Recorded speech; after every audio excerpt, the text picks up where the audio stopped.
Hello, everybody. This is the Mac Bowman podcast, and we are here with Sophia Rankin, a very, very good friend of mine. She is a folk alternative singer-songwriter who has performed all over Tucson, and she has done an amazing job of making a name for herself, and it's great to have you on. Thanks for having me. I'm excited to be here. Yeah, I'm very excited. So tell us a little about where you came from and where you plan to go. Yeah. Oh, the deep questions. Well, I was born and raised in Tucson, and I started singing from a young age. I was tone deaf, so I didn't see a future in it. And then I think I hit middle school and I joined choir, and that was my first time stepping on a stage. And I was like, oh God. What age did you say? I was in middle school, so it was about the time I turned 14. I was like, okay, I think I want to be on stage. And I picked up a guitar around the age of 15, and my friend recommended the Tucson Folk Festival because he was saying that I should showcase my songs. So I started out at the Young Artist stage at the Tucson Folk Festival, and that was my first performance. And it was kind of like a drug. I just couldn't shake it. So what I decided to do was just keep applying to things, and I played private parties, and I played weddings. I played Meet Me at Maynard's, Firefighters Chili Cook-Off, all the stuff I could get into. And then I did the folk festival when it came back around. And long story short, that just kind of set me on a trajectory for everything else. So since then, I've recorded 2 albums, and I have played from like Nova Bowl to recently Dusk Music Festival, and I mean that's huge. Yeah, and it's been awesome, and I'm returning to Folk Festival as of yesterday. It's official in April for my 7th year. Heck yeah, that's big news. Yeah. And for a Tucson artist especially, that's humongous news. Yeah, and I think a lot of times with Tucson, you really see the older demographic. Yeah. And because there's such a divide between the younger demographic of people, because they're really just getting into it, and they're like, is music something I want to do? Screw it, I'll just do it for fun. Mm-hmm. And then the older people that are like, oh, well, I couldn't really do it as a job, so here's my hobby, So it's like these two kinds of demographics that are doing the same thing. And then you have people like us that are actually like, this will be my life. Yeah. So there are very few people my age, let alone women, doing this. Yeah. And that's really important. Really just doing it. And that's really why I have you on here, is just, I really want the people on here to prove to everyone that, it is possible, but it's not possible without hard work. Yeah. And that's the most important thing. And really with anyone, you're a fantastic example of what you have to do. Yeah. Like you can't just, the people who get famous overnight doing something crazy on the internet, like that doesn't happen to anyone. That's like 1 in over a million probably. Yep. And so the real people have to do it exactly like how you are, just grinding, get your name out there. And that's what's most important, and you're really doing that. And that's like a big thing, probably bigger. I don't know many Tucson bands that are going out and touring as much as you are. Yeah, and that's, my guitarist called me yesterday because we're kind of just really hitting a stride. Yeah. And he called me yesterday and he's like, are you going to go on tour in this next year? Yeah. And I'm like, dude, I have no money. Yeah. Like, I can't. So really what I think we're looking at, because I'm graduating in May, I think what we're looking at is just getting the money to do that, to fund it, but also getting a following. Because we had an article written back, I don't even know how long, about, us being like a Tucson favorite band. And that was incredible. That's amazing. But that means that we're a Tucson favorite band. And as cool as that is, like, that doesn't go over to like Phoenix and California. It puts you in a box. Right. But it also can propel you. Uh-huh. So I'm like, maybe I'll use that to kind of gain the momentum in other places. So if we can build up a following and figure out different places we can go with different folk festivals, Telluride, all that stuff, hopefully that can kind of set us on a trajectory. And that's what I think is so beautiful about the internet, is because it really allows you to do that. Yeah. And I think that's what we've talked about, is just really getting your music out there and getting more out there consistently. Because when was the last time you released your album? Last November. Yeah. And for everyone listening, what is your album? Solace? Came out in Solace, sorry. No, you're all good. Came out 2018? Yeah, 2018. Very, very nice. And you've been touring with it for 2 years. And what would you say is the breakout song? Oh, God. Oh, gosh. I think personally, this is such a hard question. I think the song that made me want to write the rest of the album was Before I Get to One, because that was the one I was like, okay, it's time. But I think the song that really hit me and I was like, this is the album, was Go My Way. And that's the one we did a music video for. Yeah, it's really good. Thank you. That was the one that I think really bridged between my pop and my folk style, because we had like the fiddle and we had all the fun stuff, but then it was also like a pop structure to a song, and it's fun, it's upbeat, the lyrics aren't, but like, and I think that was probably it. But I mean, I think every artist has a song or two that you release that you're like, I hate it so much, you know. And I definitely felt that a couple times when like making this, and I've re-fallen in love with them, because I'm like, okay, I wrote these were my babies, okay. But it takes other people to bring that alive. And I think playing with a band has really helped me fall in love with those songs again, because after releasing it, I was like, I don't know how. It's a whole new song when you have a band behind you. Oh yeah, it changes so much, because it's not just you anymore, you know. And that was my first album, was just me. Really? It was just me. And I had my amazing friend Gabe was helping me produce it, write it, everything. That was awesome. But I mean, everything else, he was like, it's your music. So it was literally me and a guitar, me and a piano. That was it. Wow. Yeah. What propels you to get to learning the guitar and learning instruments? I think there's always a wall that you hit at some point. And I feel like I've hit it with guitar, and I feel like I've hit it with piano. And then you turn to something else and you find something new. Yeah. So with piano, I hear a lot of ballads, because I mean, I take a lot from Billy Joel. So I hear like a lot of ballads and some like fun jazzy stuff, but I don't hear that on guitar. So if I want to tune into something different, a different part of me, I turn to guitar. So I was like, okay, I should probably learn it. So and that's where I hear a lot of rhythms, and I hear a lot of builds, and I hear a lot of structures. So that, I think it depends on the type of song you want to release. Yeah. Yeah. Well, I got into really learning how to play instruments through the School of Music. And piano was terrible. I hated it. It was so bad. It was very, very difficult. It did teach me how to play piano, though. Yeah. It really, really did. True. How much would you say your education affected your band? And well, not, I wouldn't say band, but your brand and your artistry and your everything? I think maturity has helped a lot with it, because when I first came to the School of Music, I was so excited. Yeah. Because I had worked with them for, like 6 years, because I did ensemble, and that was a very classical piano thing to do, because I was classically trained on piano for like 10 years. And that going into that, they stuck me in piano 110, so I was a little angry about that. But it did teach me a lot to kind of fill in some gaps. But that helped me with being a teacher and being kind of a caregiver and working with other people and kind of like dumbing it down without talking down to someone. Yeah. But I think music theory has helped a little bit. But I think definitely when I first got into the School of Music, I just was angry. Yeah. Because I was frustrated. Yeah.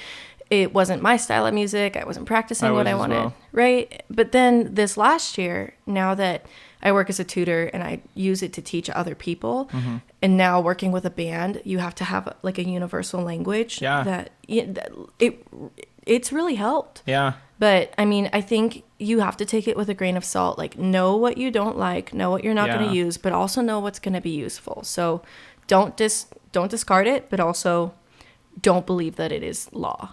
Yeah, learning, I think the biggest trouble with rising musicians and artists these days is that really they're lacking what music is and how to actually translate that, because music is one of the hardest things to describe with words. Right. And how, if you're just a beat maker, I'm telling you, you need to learn how to play basic piano. Yeah. If you're trying to make beats and you're just going through the pre-settings and just clicking, major seventh chord, and then on the MIDI it'll just plaster that for you, and you can just kind of move the notes around to whatever sounds good. But I'm telling you, it will save you time, efficiency, and everything if you actually just learn basic notes, and YouTube is your savior. 100%. How much have you used YouTube for your career? Well, that's definitely how I learned guitar. That was how I learned, was just, for me though, I'm a terrible teacher. I'm like, to be self-taught, I'm a terrible teacher because I have no patience for myself. Yeah. So I'd sit there and I'd like look up a YouTube video, and I'm 3 minutes into this 18-minute video, and I'm like, I got it. We're good. And of course I don't got it. Yeah, I'm way too lazy to go through 18 minutes. Right? But then sometimes you're like, oh, it was the last 16 minutes. That was like, that's where it was. But definitely when I first started, Ed Sheeran was like one of the biggest reasons I picked up guitar. Yeah. Yeah. So, 18 was the first song I learned, and it was all about rhythm. That song's really about the rhythmic structure and palm muting. Really? Yeah. And so that's what kind of got me going, okay, so I need to look at different strumming patterns so that if I'm by myself, how can I be a percussionist while also playing and singing? How can I do 1,000 things at once? But then also, how can I do fingerstyle? How can I be lyrical? And how can I make up something completely new without overthinking it? So YouTube helped a lot when I first started. But piano, that has filled in so many gaps for guitar for me. I feel like when I think of music in my head, you think of the instrument piano. Like when you're going, oh, what's up? Like 3 steps. You're thinking of it like counting on the piano. You don't really count on the guitar. And so even if you play any other instrument, you should always be able to translate it to piano. Yeah. And that's what I've noticed being a tutor, because, and not even just that, but friends that play string instruments, if that works for you, that works for you. But sometimes, when music theory is so hard, or like you can't figure out what you're looking for, what's missing in a chord from an instrument that either doesn't play chords or doesn't have like a solid increment between notes, you have like your half pitches, something that can really just show you visually and sonically what goes up and what goes down. And that's what a piano does. Like you get, actual half steps that you can see ascending and descending, and you really understand how those pitches change, and you can see chords visually, how far apart they are, versus some other instruments that's kind of hard to see. Yeah, I don't understand the people who can play, I forget what, it's like a type of cornet or something, where it's you have to, it's only in E or translated in E, and then every time you play something, you have to, Yep. I don't understand how that happens. I know a bunch of people who play that, and that just seems like a lot of extra work. Yeah. It blows my mind because I play guitar, but I'm really not that good at guitar. You played the harp? No, I played guitar. Oh, I thought you said played the harp. Oh, no. But with guitar, what blows my mind is sometimes, the strings, when you play them from the string face, like closest to you to the string out, it goes lowest to highest. But sometimes when you make a chord structure, the strings actually go like low, high, low, low, high, just depending on where you put your fingers. So that blows my mind, because then I'm like, okay, I'm playing a string that's quote unquote higher, but it sounds lower than the one I just played. So that's where my brain kind of just goes, okay, check, bye. Yeah. Because on piano, no matter what you do, like you don't get that. You can't do that. Exactly. That's something to ask a classical guitarist. I don't know. I have so much respect for them. The guitar college is apparently really cool. When I did private tutoring with them, they were amazing. They were great people. They're so chill. I had like a 6-person class. I just decided on a whim to take classical guitar. That's right. I had like a 6-person class, and then I think like the day before Thanksgiving, 2 of us showed up, and I was like, please say class is canceled. And they're like, you guys are just going to get extra credit. And I was like, God bless America. And did they let it out? Yeah. Yeah, they let us out early. We still had to stay for like 10 minutes, but it's fine. It's fine. What kind of artists right now are you listening to? Oof. I think right now I'm listening to a lot of alternative, because I did a lot of auditions for shows. Like I did The Voice, and I did American Idol and America's Got Talent. You did auditions for that? I did. And the only one that I progressed with was The Voice. And are you hearing this? That's crazy. It's honestly, there's so much that goes into it though. Oh, I bet. And it's like, like for The Voice, I've auditioned for them twice. The first time I got through like, because you have preliminary auditions, so before you even get to the blinds, so it's not even like you pluck someone out, you know, you do all the research. Yeah. So I got through like 3 rounds of that, and I'm like sitting there, and the reason they told me I didn't get in was because I didn't have a story. I was just about to ask you that. Like, see, I hate that. Like, I almost hate rooting for the guy that has a sob story, because I'm like, man, that's your business. Like, but then it's everyone has a sob story. Yeah, now. you're right. But one of the things, because I auditioned for them twice, and the first time I auditioned for them, they were like, okay, so for my video callback audition, whatever, they were like, you have to sing 3-4 songs that are all covers, are all popular songs, and represent your style. So then, like, they gave me less than 24 hours notice, and I was like, damn. So I'm in my hotel room, one, trying to finish Was this in Phoenix? This was in Phoenix. One, trying to finish like a history of music assignment, also trying to pick my songs for my audition in like T-minus 12 hours. And I'm sitting there, and I was just like, I have no idea. So I just did popular songs that I knew. So I did like Wagon Wheel and like this. I do love that song. And like This Town, and I did Girl Crush. I just was like all over the place. And they were like, but I sang songs that were important to me. Yeah. And so they were like, okay, you go on to the next round, but you need to figure out what your genre is. And the second time that I did it, I like was so into like, this is my genre. So I said alternative. So I was going to sing like a Bon Iver song, and I was going to sing Brandy Carlisle and Louis Capaldi and Little Big Town, and just kind of like go under that umbrella of alternative. Because I think if you say you're one thing, the second you step out of that, they're just like, you lied. Yeah. So having that umbrella was like safety net, but I'm still doing songs I care about, but they weren't songs I loved. And that showed. And they were like, I didn't feel your heart. And I was like, well, what do you want? Yeah. Because I don't. You gave me 24 hours. Yeah. And I mean, I was just like, do you want my style or do you want my heart? Yeah. Because they don't always go together. Because I can love alternative music, but I could be singing country and that's my heart. Like, it just depends on the day, you know? So for The Voice, do they pick people from all over the country, or is it like American Idol? Like American Idol in Phoenix, and the participants are only from Phoenix? Honestly, I believe it's from all over the country, but it's very strange how it's concentrated. Because when I first auditioned for them, it was an open call. So it was the cattle call. Everyone comes. There's like 5,000 people. I made a friend. I was with her for 4 hours. Yay. But we go in, and it's just like, they're so selective because you show your heart in the first round of auditions.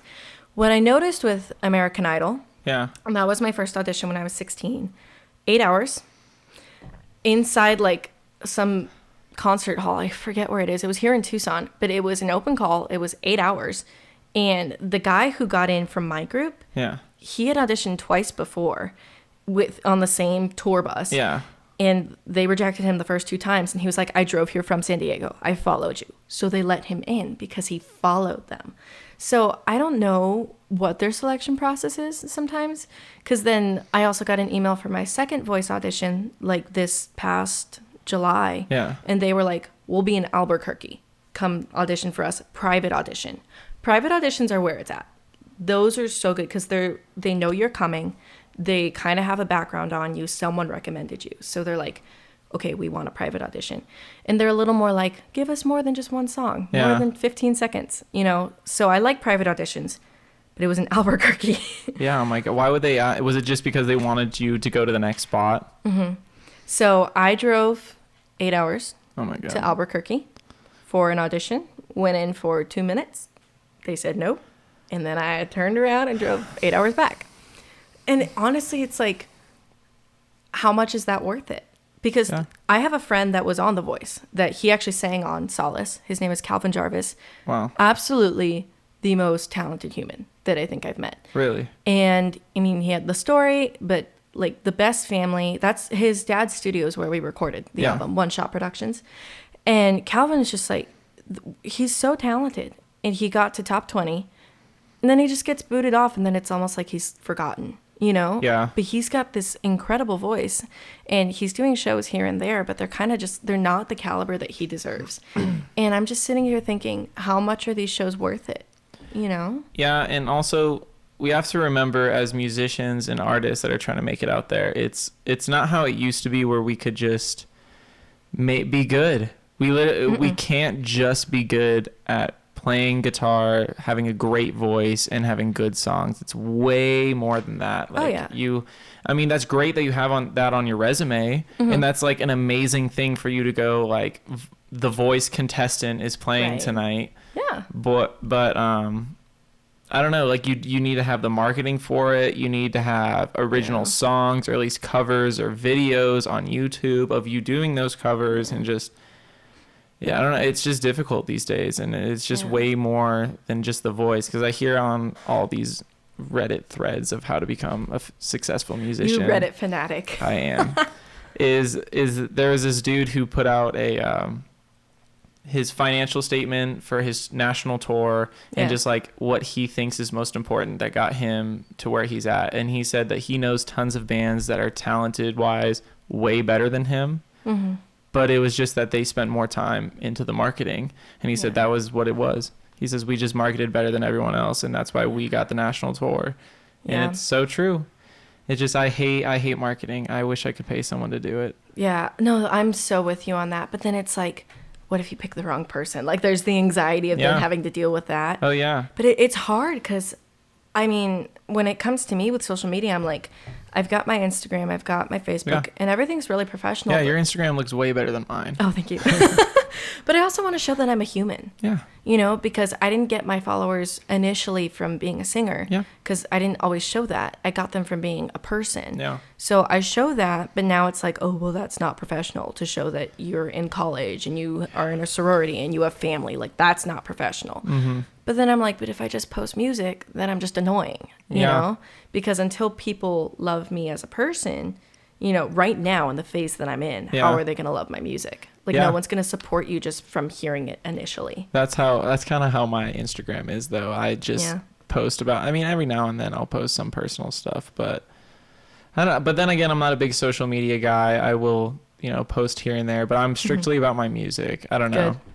I will post about my music things, music topics. I usually keep like even though I have nothing to hide, I just don't like in those moments to like tweet or take a picture or for those things. Like, I don't think of those moments. I think of like, especially like at a concert, like I will pull out my phone before the show starts and maybe afterwards, but like very rarely will I actually do anything and pull out my camera and take a photo or anything. You know what I've been doing lately? So I went to more concerts in this past year than I have for a long time. Mm-hmm. But I went to like Louis Capaldi and then Dean Lewis. I saw 5 Seconds of Summer for like the 800th time, you know, Shawn Mendes, all that. And what I realized is I really hate holding my phone up and just videotaping. Yeah. 1, it takes up space. 2, it's tiring. 3, I'm not there. You're not there. And like, this is what I want to do for a living. So basically for me, this is research. Yeah. So all I do is I do an audio recording. So I can relive granted, it's just me like singing off key because I'm screaming, but I'll audio record the concert so I can relive it and like listen to it in the car, like a podcast, right? Oh yeah. But and while I do that, it'll keep going while I take pictures of their lighting designs. Interesting. So, yeah. And I've like it's very recent, but it started with Louis Capaldi. I was like, I am going to take pictures of lighting designs because that is making up a lot of the show for me right now. That's a whole other part of music that I have not gotten into is just like live equipment and what looks good live, because I've never done a show. Yeah. So as much as I would love to do a show, but that's the thing that is important is it's the whole thing. And to the younger artists these days that just go out there and, you know, like we were talking earlier, just like playing your tracks and karaokeing over yourself. I get it because, you know, we live in an age where, you know, it's so hard to be good at everything. Yeah. Like to produce, to be able to engineer yourself, to be able to play guitar, piano, and know how to songwrite too. Right. Like it's just impossible to do all those things. And that's just one of the things that I need to get into. I need to learn, but I'm just kind of focusing on my music, and I kind of want to, I don't know, I like doing this. I want to go into this a little bit more and see what there is else to do. Do it. Yeah. I always just tell myself that the only time the thing that you're working for is not going to happen is when you give up. Like the second you stop doing it, you know that it's not going to happen. Yep. But it's like, if you keep pushing for it and you know that you're climbing, you know that you're being smart about it, something will happen. Something. Yeah. And that's kind of where we're at, is the people that come on here are usually the people where it's like, we're about to. Yeah. We're about to be there. We just got to be a little bit more patient. And, exactly. You know, this is also a big reason for this podcast, is like also just to show myself to future employers, and just that like we can do anything. Like I can do anything. I can, whatever I want, my mind puts up, I can do it. Good. And also it's just for fun. And this is cool. It is nice. And what I really like about this idea of a podcast is very like, I don't know, for future generations, like even like my grandkids, like, aww, like that would be cool if they had like That's Granddaddy Mac on the phone. Like 100, can you imagine like 100 podcasts of just videos of like when, you know, I'm 23 years old, and I think that's just cool. It's cool to have a catalog of yourself, and especially for you know, like your grandkids will be able to have like your albums. Yeah. Your albums to listen to, and like your stories and your everything. And I think that's cool, because most people don't have that. They just have pictures of themselves, but they don't have what it was really like, their recordings, their voice, their everything. And I think that's kind of cool. That is. You just made me feel like really special about myself. Isn't that like, cool? Like, you know, if I actually like ever have grandkids, which, you know, we're hoping, but just I'll have something to contribute. They'll be like, that was actually cool that she did something. Yeah. In my accounting class, I don't know if I told you this or not, but I had this woman named Danzia. And yeah. And I'm going to tell the story again, because I want to tell everyone. It's great. I also definitely forgot it, so. Cool. I was listening. I just forgot. You forgot it. I had to make room. This woman who looked like she's young 30s. Yeah. Was like 48. And I was like, oh my gosh.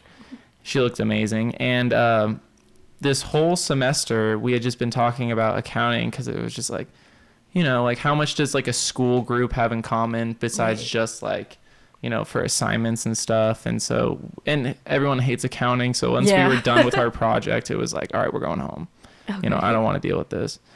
And so on our last project, we finally got to talking, and we kind of were taking a break, and she was like, yeah, I almost got signed by Def Records. And I was like, what? Like, we have something to talk about. So nonchalant. Just yeah, it really was. And she was telling me about it, and it was amazing. And really, you don't know who's sitting next to you. Yeah. You really don't know who's sitting next to you. And for as hard as it is to really just say who you are to every single person, like there's this one artist my friend Adam showed me, who has come into Tucson a few times, named Lil HBK.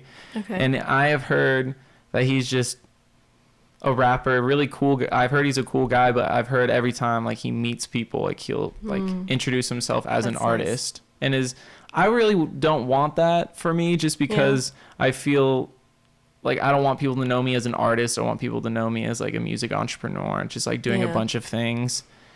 But if you introduce yourself as an artist, more people are going to know you. Yeah. And it's just like, you know, that's the best way to do it. Like, my name's Sophia Rankin. I'm a folk singer, and like I go on stage, I do all this, and it's just like, put yourself out there first, because I know tons of people who don't know that I make music. Yeah. Yeah. And it's just, I think that's kind of cool too. You know, I just don't like being that guy that's just like, I make music. Look at me. Look at me. Yeah. Go to my music and tell me how it is. Tell me I'm good. Yeah. No, I feel that. But no, I've been thinking about it a lot lately too. It's like, you're sitting somewhere and someone's talking about something. You're like, I don't mean to be eavesdropping, but you're just like, but I could tell them that I'm a singer because it like relates to this in some weird way. And you don't want to be that person, but at the same time, I'm like, this is such an obscure thought, but sometimes I'm just like, if you're sitting in the middle of like the Suntran, right, and it's full of people, if I just started singing, everyone there would know that I was an artist, you know? Yeah. Like, and that's such a weird thing, and I would never do that, but but that's like, it's such an obvious way to show people who you are. Oh yeah. But as just, you know, like in society, we're just too scared to show it because like it's like, oh, it's embarrassing and all that. But like, imagine like, that's one way to get attention and to share your craft. But, you know, a plumber's not going to stand up with his plunger and be like, hey. Yeah. And in a world that we live in like a very negative world is like rappers. Like perfect example is 6ix9ine. He got famous overnight, and he had 12 songs, went 12 for 12 on Billboard, which has never been done before. And just because he was insane online, he was just insane and did things that no one else did, and people love seeing that. Yep. But look, I mean, karma hits. Look, he's in jail for the next like 5 years. Yeah. So how to get unique attention in a positive way is the hard thing. And my friend Rachel and I have talked about that for a while. And we one time said, can you imagine if you got like washable stickers over every single U of A logo on campus? Oh. Like literally, like if you somehow in the night at the football stadium, like put up like a big Sophia Rankin, like that big sticker. And oh my it's God, just we're like doing it. and it would be, everyone would know. You may get fined for $500 for whatever, but it would be washable, so you're not like trying to hurt. It's not like, vandalism. You can get rid of it. It's okay. You It's can get rid fine. of it, but like everyone would know. Exactly. Everyone. And even if you got like fined for $500, you got like what, 100,000 eyes looking at you in the morning crossing the U of A campus. Sometimes I'm just like, oh my God, like I really just wish there was a big sign or just something, you know, because I've been in the Daily Wildcat, and I've like, you know, I've been there, but it's like it's a newspaper or it's online, or we do the UAN plugs that are literally in the middle of the mall, you know, and I love those because people share their craft. But all the like, how many students do we have? 24,000, 40,000? I think 40,000. Yeah. They're like walking down the mall and they're like, cool, someone's singing. Bye. Put like, my I'm AirPod in. Oh my gosh, don't even go there. But I'm just like, that's hard. I'm literally in the middle of everything of 40,000 people, and they have no idea that this is what I want to do. You know, so that's why with my Instagram, I made it a business profile. Yeah, same. And I dedicate like a little bit of a budget to promote certain posts, especially about, like about gigs and about shows, about my music. Because even if it's not people that are going to come to my show, which I wish it would be so amazing. If it's another pair of eyes. Yeah. You know, and 100%. It's someone else who tells someone else, and then it's, you know, the analytics goes in, and then it's, you know, an algorithm, and it gets there. So to be, I don't know, guess to try to figure out, what do you think would take to get more people to go to your shows? Like what are some ideas, if we can just try to think of some right now, be productive? Yeah, honestly, I think what I've noticed, I am in a sorority with 387 women. You want to know, actually, the first time I found out of you is literally a girl in my class who found out that I made music. And she's like, oh, this girl in my sorority, Kaio, she put out an album. And then she went on my phone and like put it on my phone. That's so awesome. And literally, I didn't know you first semester. And then I think careers in music, we was the first class we had together, or a Mugman class. It was Wiley's class. Actually. Was it? It was, because I always saw you over in the corner, and I was like, that dude looks serious. And I'm a little intimidated. So I would sit in my corner. I hated class. I know. I could tell. I always sat in the back, dude. And just like, because just like you, because I've seen you, we are never, ever paying attention in class because we're doing something else. Literally, I would audio record everything. Oh my God, like that's gonna be a legal dispute one day. But I was like audio recording the lectures because I love Jeff Haskell. Yeah. So that way I could go back in my notes. So I would take good notes, but what I do instead of like doodling or like Googling stuff, is I'm trying to keep PG, is I write down song lyrics that are stuck in my head, whether they're mine or they're not. Yeah. And that's what keeps me engaged. That's your thing? Yeah, that's my thing. But I would always be like, because you'd walk out of class and I'd just be like, that dude just looks like he does not want to be here. But like not in like a I hate the world kind of way, just like you look like you have something else going on. It really was. It's class time is such a good time to get your work done. It is though. Because you're just sitting there. And most of the time what's going on in the lecture is just in the slides. And once you become a junior or senior, you kind of figure that out. And you're just like, I don't need to listen to you. Or I Google. could be what is it? Quizlet? Oh my God. Saved my savior. Life. Yep. That's why I'm graduating in 3 years, because it's just Quizlet. Quizlet. Thank you, Quizlet. But yeah, I think to go back to your question about trying to get people to shows, I mean, my whole bit with the sorority is just, I don't advertise that when I'm on stage because people have a certain, preconception about it. But I mean, 387 women. You'd think I'd get a crowd. Yeah. But I don't. Because they have no incentive to go. So your audience can love you. If you were like a rapper, they would. If it's just if I was like EDM, they'd go. Yeah, exactly. It's just DJ. People have. But that's the thing. That's your challenge, is you're fighting like the mainstream. No, 100%. And that's, I mean, I played Bear Down Music Festival my first year at U of A. My second year, they told me no because they wanted a DJ. And like the guy running it was like, I believe in you. And I'm really sad, but they want DJs. Yeah. And that's what happened with Dusk, was we were supposed to play at like 7:30 at night, and we got booked to 3:30 in the afternoon because they wanted the DJs later at night. And I think to get an audience, you need to know your audience, even if you don't know your audience. Exactly. Like, why do people come to something? Usually because it's free, usually because it's convenient, because they have nothing else going on and it's something that they're going to enjoy. Yeah. So if it's my show, like this last show that I played at the Nova Bowl ice rink, right? Mm-hmm. And right after the bowl game, everyone's coming through downtown on the free streetcar ride. Okay, yeah. That's an incentive. Free streetcar. Yeah. Passes me. Why not get out? Enjoy the food. Enjoy the ice rink. Enjoy the free music. Because I'm here. Yeah. There's a kids. Know your audience. Just advertise. When it comes to being on campus, I'm just like, I'm literally 2 minutes away. Yeah. Walk out. Like I am, like spring fling. I'm like, I'm right there. If you come 50 minutes earlier, the rides aren't as long of a wait. Yeah. Right? And it's still nighttime. It's still cool. So for me, I have to give them incentives. Yeah, 100%. If you're not a big enough artist where, people will be willing to pay for your tickets, you have to give an incentive. Exactly. You have to. And that's difficult. When you have no money, you have no money to give them an incentive. What do you do? Yeah. And some shows, it's like you can't. You just got to be like, please just love me and come. Yeah. And I you think, just got to pray. I think knowing your audience is such a good lesson, because you'll find that so many people want to take, like, let's just say you got an opening spot for first band that comes to mind, Green Day. Oh, I don't know why. That would sure. that would be super cool. My brother would cry. That would be super cool.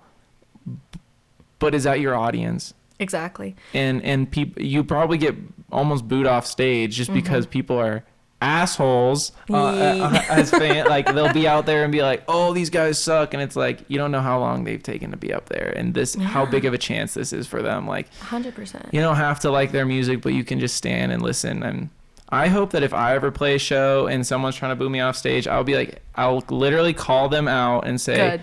I will keep going.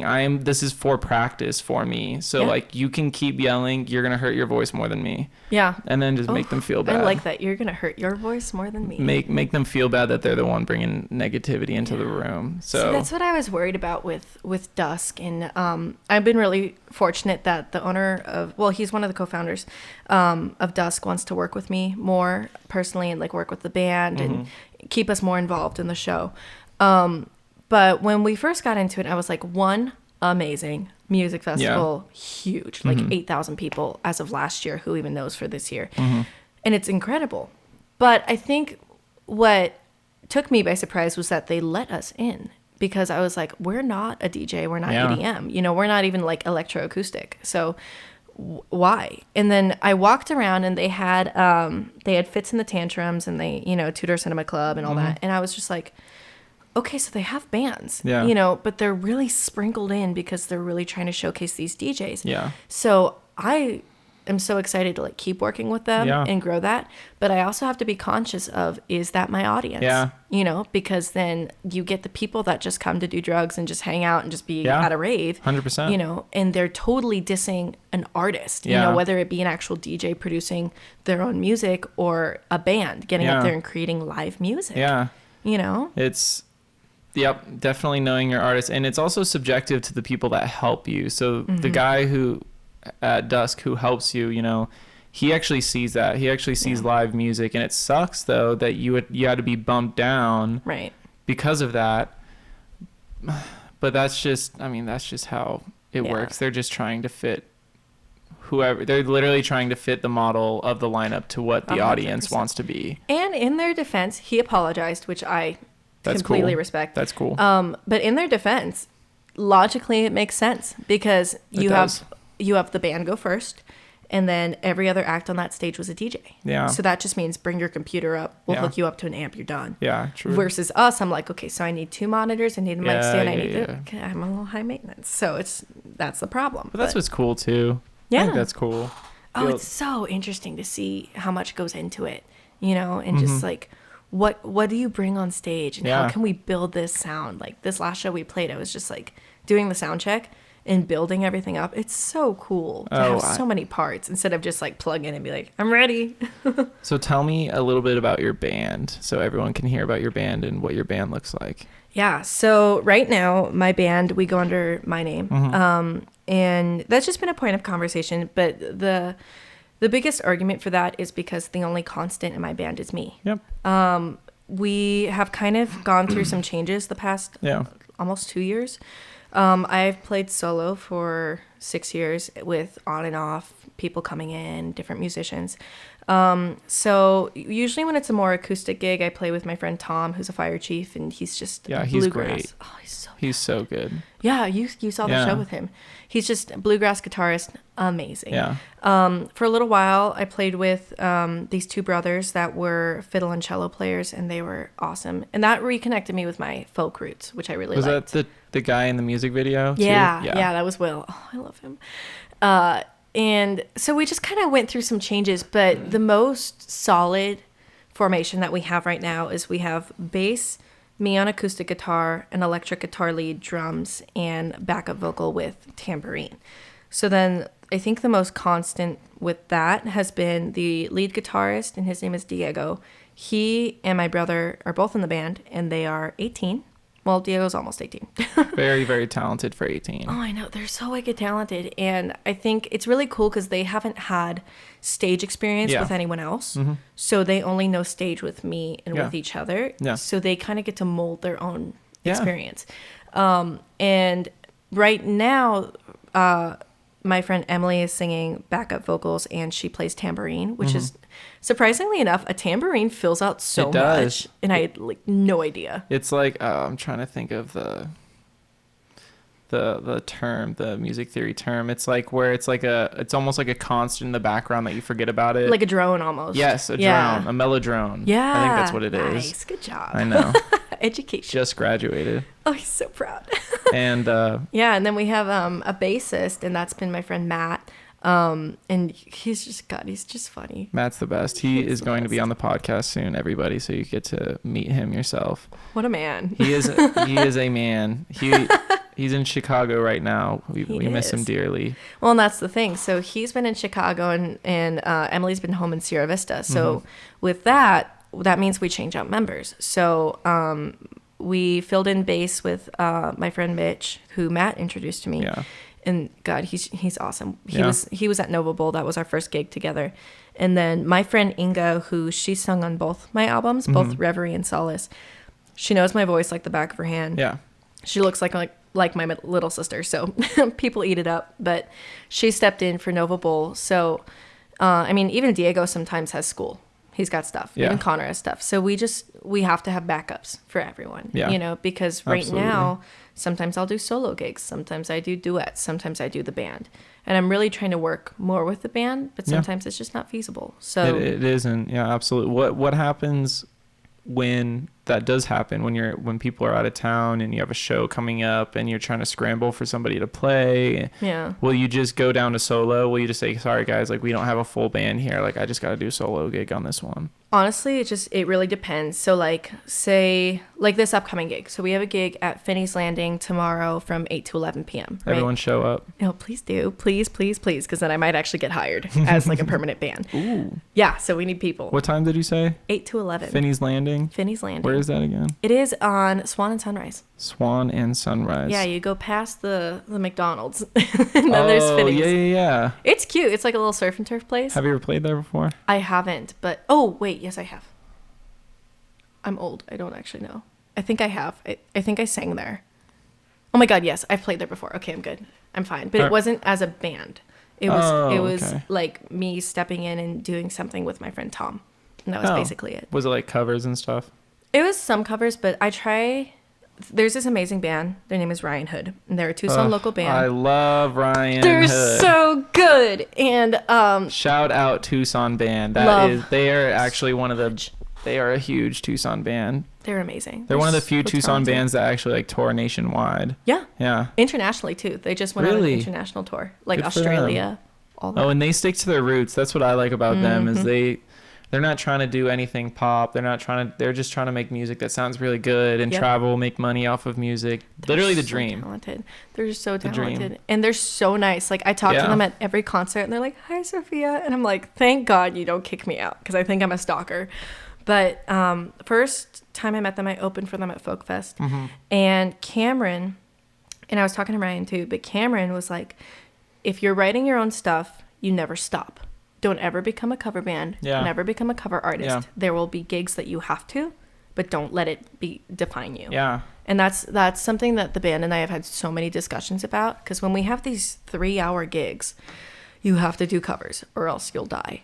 But at the same time, we shouldn't be focusing on learning as many covers as possible. Yeah.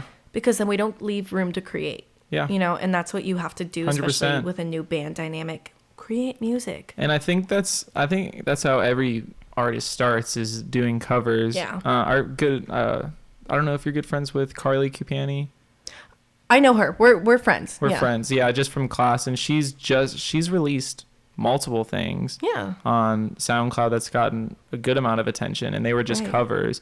And now she's doing, I think, original work with a studio up in Phoenix. Yeah. And it sounds really, really good. I'm curious to see how that goes. Yeah. And that's the thing is, like, I mean, think of my boy, Shawn Mendes, right? Yep. And I mean, just doing his covers and stuff on Vine, of all things, that I never even got on the train for that. And now it's just all his own stuff. So the second he released his first album, it was already so anticipated because of his covers. And that's what, I mean, my Instagram, I mainly just post covers because it's quick and it's easy versus like a YouTube commitment, you know, but at the same time, I'm not a cover artist, and that's what everyone and their mother is doing on Instagram and, you know, TikTok. I love TikTok. I have not downloaded it. I know, please don't. Because you're going to, does it consume you? It does. I was on it till 3 a.m. Is it literally Vine? I never got on the Vine train, but people have said, I know, but oh my God, you're giving me the worst face right now. Culture. You know what, Mac? You're what, 3 years older than me? You're right. Okay, so I like just missed it. Did your parents not let you open up Vine or something? I had a flip phone till I was 14. Like, I didn't even like use the computer that much. I had what was it? A pay for your minutes. I had those, and I flew through them. My mom would get so mad because I just wanted to talk to girls when I was like 13, that was 14. me, but with boys. And my mom was like, "You need to stop texting boys because I can't afford it." And I was like, "Give me a real phone then." I was like, "I will write songs about them and get the money back." Yep. So that's album 1 and number 2. How much money do you think you've made from your albums on iTunes? Oh, on iTunes specifically, I know I've probably made over 50. What? Yeah. That's pretty good. Well, because I do it through CD Baby. Yeah. And they send me installments after I hit 50. So they've sent me like 2. But that was Wow. with both albums. But that's just iTunes that I know of. But I take my albums to gigs. And that's where I make the money. Because then I'm like, it's $15. Please pay me. And then people are like... For like a CD? Yeah. And then people are like, here's an extra $5 if you sign it. I'm like, yes. Did you do what was it? There was a Black Friday sale on CD Baby where it was like you could get 50 discs for $99. No. With your jacket. Yeah. I'm so stupid. No, I don't think I even saw that. I think the other thing is the album's been out for a year. Yeah. And I am still promoting it, and I am still really, really proud of it. But you and I have talked about this. There's new stuff. And especially because all of that I wrote on my own. Yeah. Now with the band. Yeah, it doubled. Yeah. There's a new wave. It is. And now, because as much as performing the new stuff live is fantastic and great, but where is it where they can find it after the show? So I always say it, and I'm so annoying during shows, but I'm always like, find me on Apple Music, Spotify, iTunes, Google Play, Amazon, literally anything except SoundCloud. I am not on SoundCloud. You should get on SoundCloud. No. Why? I feel like that's my cop out. Why? What do you mean your cop out? Because like people can listen to it on YouTube, but then like if you get enough plays, then you get paid, right? And you get credit. SoundCloud to me is just, that's where the line is just crossed. And that doesn't diss anyone on SoundCloud. No. It's just as me trying to make money from it and really get people invested in the music. If they can find it on SoundCloud, why would they look me up on Spotify? You know? Yeah, but also you got to think for the people that are really big into SoundCloud and find these low-key artists that are on there. What I've just learned is that just having your music not on absolutely everything is not a good idea. Yeah. Like, or it needs to be on everything. I get not going to SoundCloud. Yeah. Because you're not making any money from it, but it's just like, what's more important to you right now is money or attention and audience. Why not both? I'm just kidding. You're 100% right too. You're 100% right too. No, I see your point. I think my other justification for it is with Spotify, it's such a game changer. And it is. You know, because you have like the Apple Music versus Spotify debate, right? Yeah. But with Spotify, what they really do is it's the algorithm and it's getting you on a playlist. And the more that I can redirect people to Spotify above all else, I've told you this, but Dermot Kennedy, one of my favorite artists, discovered by Glenn Hansard, and then he's putting his music out on Spotify without being signed to a label, gets booked on a tour because of Spotify, of all things. A good friend of mine, shout out Dalton Hopkins. He's a Phoenix artist, and I've served him at Zinberger not too long ago. Nice. And hey everyone, Mac works at Zinberger. Just saying. I'll serve you a fat old burger. Good. And he was saying, and he has 2 songs or 3 songs on Spotify that has over 200,000 plays. Oh wow. Yeah. And he is, like for studio wise, like no bigger than us. Like he doesn't have like a big studio to go to, like all these connections. He told me that he just straight up would go to playlists that have a bunch of people listening to him and just say, hey, would you want to put my song on your playlist? And he just did that to 100 different people, and it eventually, just like with all those playlist ads, and then it eventually hit a weekly discover, I'm pretty sure. Yeah. And then that just built him up. That's the bombing point right there. Once you get on the actual Spotify playlist, that's when you've done a good job. And I think with my new EP coming out, I haven't promotion announced time yet. Promotion. I haven't announced it yet, so we're almost there, everybody. Honey, I think promise. You just did. Not the name, not what it's an EP. Okay. I will say that it is an EP, and it is coming out very soon. We have a music video. It's very good. Thank you. I saw it today. Are you thinking about doing a music video soon for another song? Yes. So right now we're kind of just doing like a fun thing, but I definitely wanted to do one for this album. So we did Go My Way, but then I wanted to do a second one. Yeah. My hesitation was putting so much money into it for something that I wasn't sure had gotten the attention yet. Yeah. So you don't want to put all your eggs in one basket. So 100%. I think, especially now that we're playing really big gigs and we're continuously pushing for more, and I'm going to have a lot more time after I graduate, that's when I think I can actually focus on a new song, like a new single, really hype it up, a new single that can also like piggyback from the album, and then give it a video. What I have learned just now that I've graduated and you'll experience after this is I feel like, and Joe Rogan says this stuff, it's like bandwidth. It's like your bandwidth of how much you are physically able to do as a person in whatever 14 to 16 hours we are up a day. Yeah. And when you have school, it just takes up so much of your time. It does. And, you're left with, it's always that time frame when you want to make a song, but then in the back of your head, you have that essay. Yep. And that sucks. That completely kills your drive and everything. So I'm excited for when you graduate because I am just experiencing it right now. And it's just nice to be able to wake up on like a Monday and not like have that like immediate panic Yeah. that I have to be up and go Like, do oh my something. God. Oh, And something to you have do. more time for this. You really have more time for this. And you know, I really want to get better at guitar. I want to do this more. I want to get into my music more and learn more how to produce and like be a lot better than just, you know, going and finding other producers and doing that. Yeah. No, but, and I feel that too. That's because I'm putting the initiative out there to go and take lessons and get better at guitar while I don't have the time to dedicate it to myself. Yeah. So that when I graduate, you know, because I'm not going to be able to afford it, I can stop taking lessons and I can really nurture it on my own. Because that's what I did with piano. Is I played piano with a studio for 10 years and then it disbanded, and then I upkept my training for however many years, you know. Yeah. And so I'm actually going to start teaching my first student this weekend.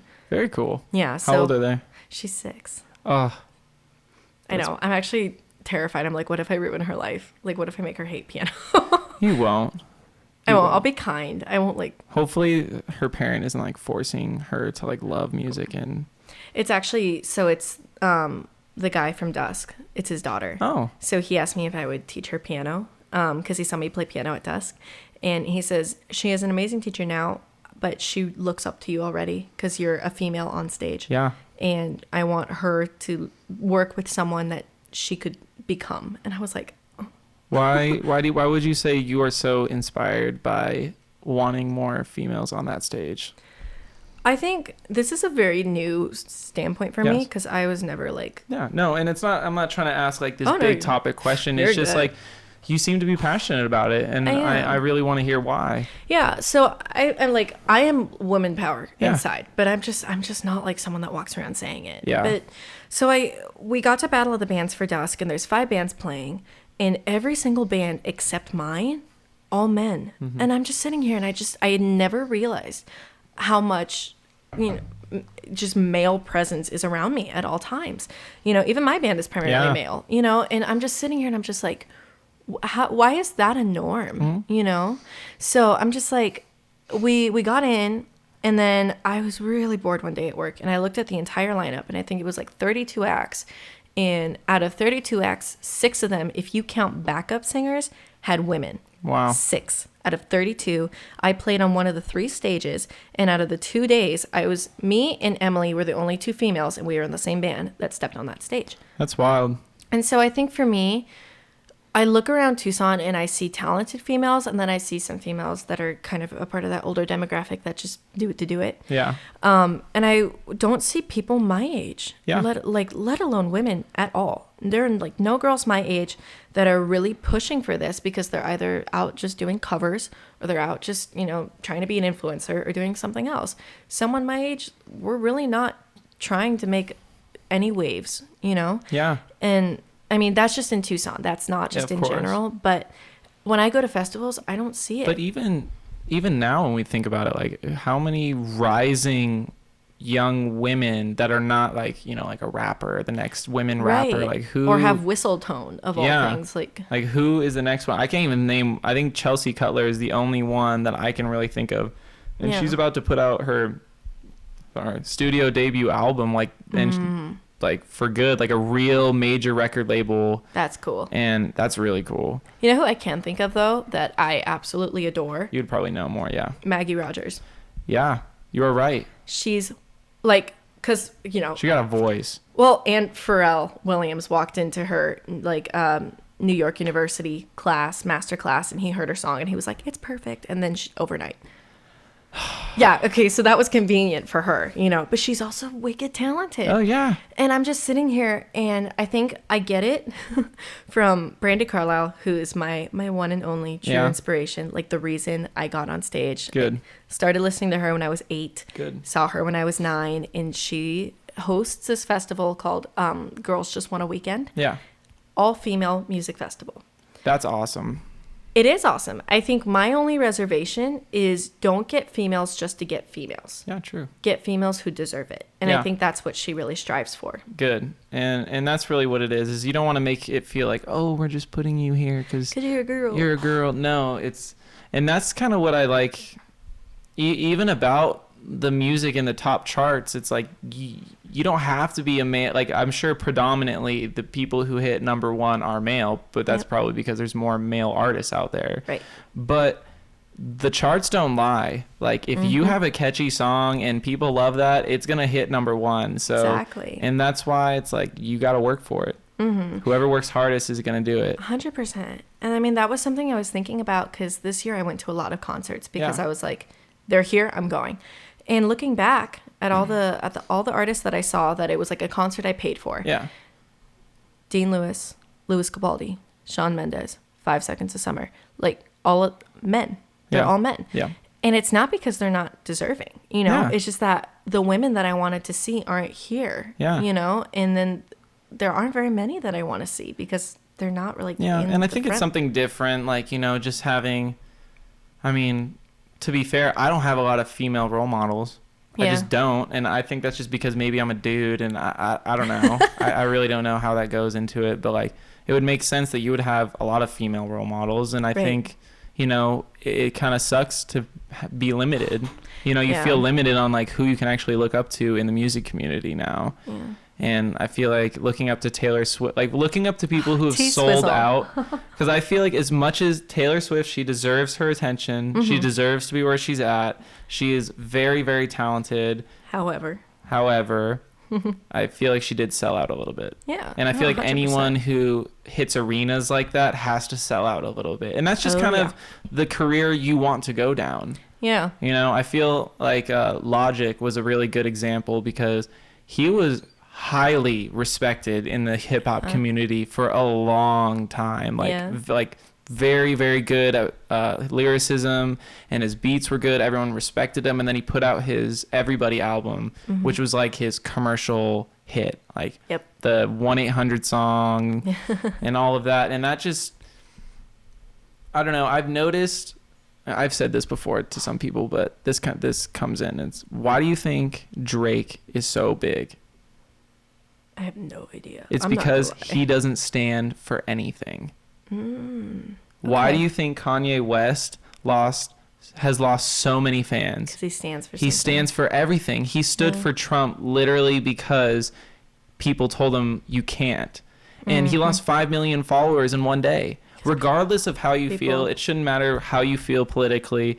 Yeah. But people out here, your fans really do care how you feel. Yeah. And if you show that to them, their decision is now going to affect how they listen to your music. And 100%. Drake does not stand for a single thing. He keeps his nose in his business. Yep. Isn't he always at like Raptors games? Yeah. That's his one thing. That's his one thing. It's just he just loves to meddle with like sports and stuff. Yeah. But that's it. Like he keeps to himself and he just literally talks about his music and that's it. And I think that's so smart. Is a lot of artists, when they get to these platforms, they think that they can, you know, at some point, I think it is cool to, like, if you have a platform, you should spread good messages, but you also have to care about your brand and how much you've built it up. And like Logic, tying it back to that, I think he overcorrected and, you know, really tried to like say, everybody, we're all hurt here. Right. We're all going through something super serious. And then his original fans, like hip hop fans, you know, are like,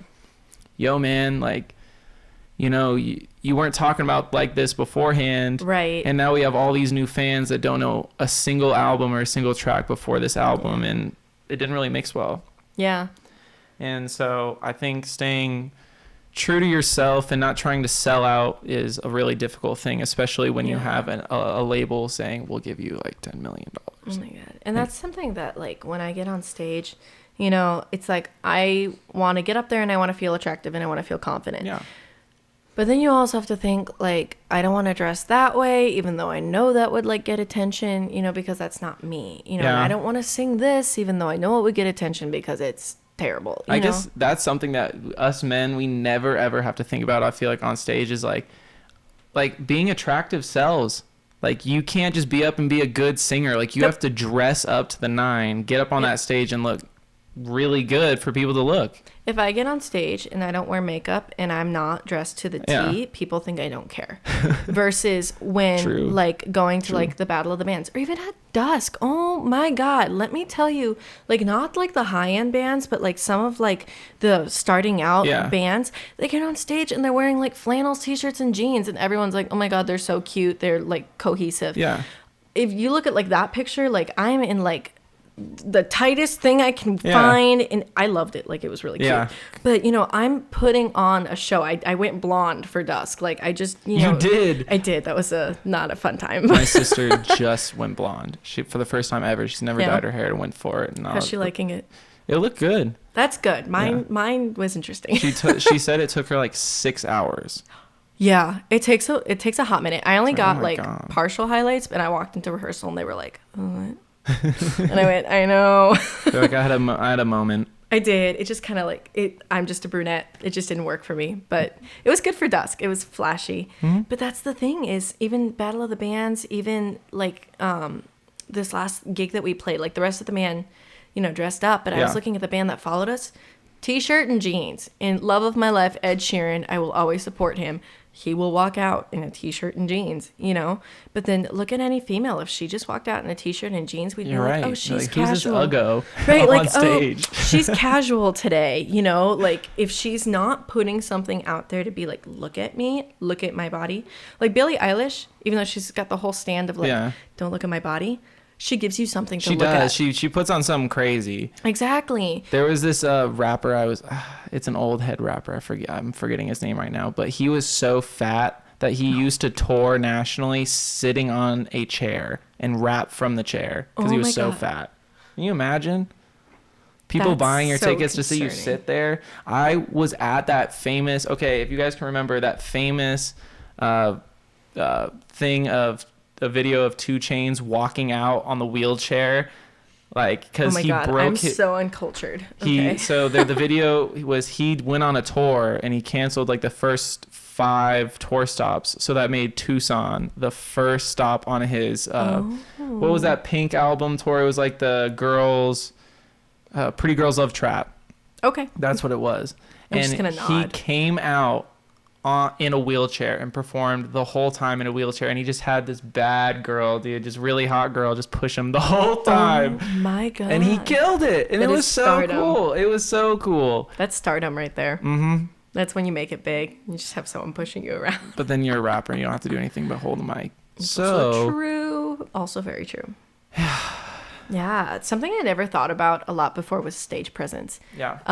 Because a lot of people, when they talk to me afterwards, they're like, oh, you look so comfortable. And I'm like, because I try not to overthink.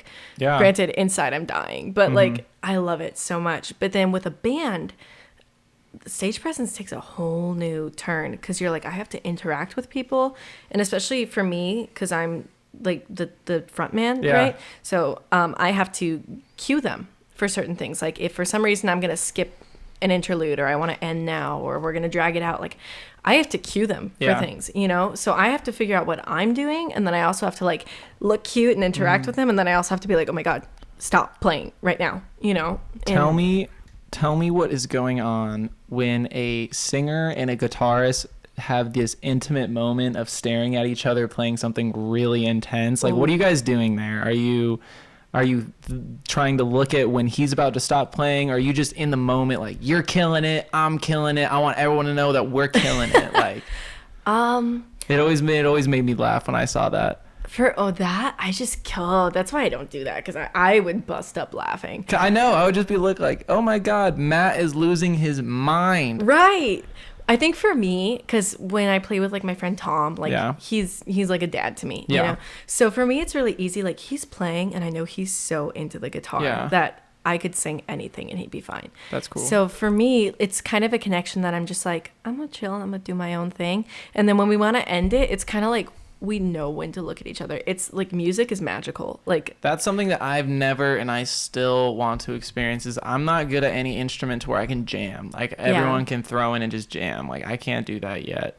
So honestly, I was at a jam session for like a Christmas party. Yeah. And it was all bluegrass. And I was like, oh crap, I don't Yeah, play wow. bluegrass. So, and I like can't solo on guitar. I just suck. So I'm just like strumming, Yeah. right? Everyone else is jamming. So all I'm like, I'm just going to sit back and enjoy it. Like I am your percussion right now, Yeah. right? Like I'm just your foundation Yeah. so that you guys can solo and do whatever you want. So I just enjoy it. So my quote unquote jamming is just me like adoring how good everyone else is. Oh yeah. And then my jamming is, I can do it. Like, oh my God, that sounded so bad. No, I can't do anything vocally, but like I can BS my way vocally. Oh, of course. Well, just- you have a good voice. Thank you. You have a good voice. What do you mean BS your way through it? Kind of like scatting, you know, or like improv, Oh, yeah. stuff like that. So I can really mess with that because I used to do that in choir all That's the cool. time. So if people are like doing something and they're like, sing over it, because that was my excuse for not soloing Yeah. on guitar. I would sing. So I'd just be like, Yeah. right? And so I was like, I can do that. Cool. Because no one else can do that in this circle. So I'm like, so that I look cool right now. You're like, this is my unique feature. Exactly. But on piano, then I can do something. Well, I know it is getting 5:47. Oh, Lord. I know, and I know your brother needs to go on a date. Yeah, the little brother, who is also my drummer, is going on a date, and he will kill me. If Yes, I'm he late. needs to go on that date. So I want to say thank you so much for coming on. Thanks for having me. Tell This is everyone fun. one more time about where you're going to be. Oh my gosh. So I will be at Finney's Landing tomorrow, which is January 3rd from 8 to 11 p.m. And then I also have a couple performances in February, but you can look at all, oh my God, English. You can look them all up on my website at sophiarankin.com. SophiaRankin.com, everybody. Thank you so much for coming on. Thank you for having me. All right. Thank you, everybody.